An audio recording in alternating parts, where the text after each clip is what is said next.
আপনার দ্রব্যমূল্যের যে ঊর্ধ্বগতি বর্তমানে, তার উত্তাপ কি আপনাকে স্পর্শ করেছে? কিছু তো ডেফিনেটলি করেছে। বাসায় গেলে স্ত্রী তো বলেই যে আচ্ছা এটার দাম বেড়েছে। আচ্ছা আমি আপনাকে জিজ্ঞেস করি, তো আপনারা সবসময় আমাদেরকে জিজ্ঞেস করেন দ্রব্যমূল্য কেন, মানে জিনিসের দাম কেন বললো। আপনি একটু বলেন তো জিনিসের দাম কেন বললো? জিনিসের দাম বাড়ছে, নানা কারণ আছে। আপনি আপনি আপনি বলেন না। আচ্ছা একজন পলিটিশিয়ান হিসেবে আজকে আমি একজন সাংবাদিকের কাছে জানতে চাই, আপনি বলেন তো জিনিসের দাম কেন বাড়ছে? উৎপাদনের সমস্যা আছে, পরিবহনের সমস্যা আছে, আন্তর্জাতিকভাবে পণ্যের মূল্য বেড়ে যাচ্ছে, ইন্টারন্যাশনাল অয়েল প্রাইস বাড়ছে, নানা কারণ এটার সঙ্গে জড়িত আছে। আর কি কারণ? বাজারজাতকরণের সমস্যা আছে। বাজারজাতকরণের কি সমস্যা আছে? উৎপাদনের ক্ষেত্রে ধরেন আমি জানি না, I want to learn from you, I want to know from you. আপনি আমাকে বলেন যে কেন বাড়ছে। ধরেন চালের কেজি এখন যদি আমি ধরে নিই 19-20 টাকা, এভারেজ চালের কেজি 18 থেকে 20 টাকা যদি ধরে নিই আমি, এটাকে কেন 10 টাকা করা সম্ভব না? সম্ভব নয় কেন? আমি আপনার কাছে জানতে চাচ্ছি। সেটা আপনার বাজার ব্যবস্থার উপরে নির্ভর করছে, কি উৎপাদনের উপর নির্ভর করছে।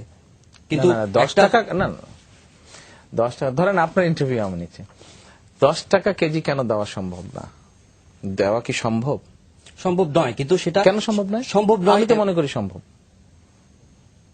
10 টাকা, কারণ এটা প্রতিদিনের বাজার চিত্র পাল্টে যাচ্ছে, উৎপাদন ব্যবস্থার সঙ্গে এটা সম্পৃক্ত। উৎপাদন ব্যবস্থায় কি সমস্যা?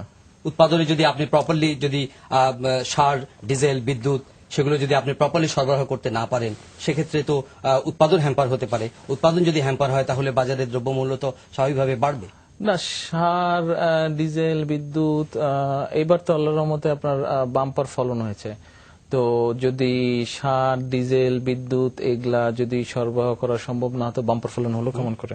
ক্রপ বেশি হয়েছে, লাস্ট ক্রপ সিজনে ক্রপ কিন্তু বেশি হয়েছে।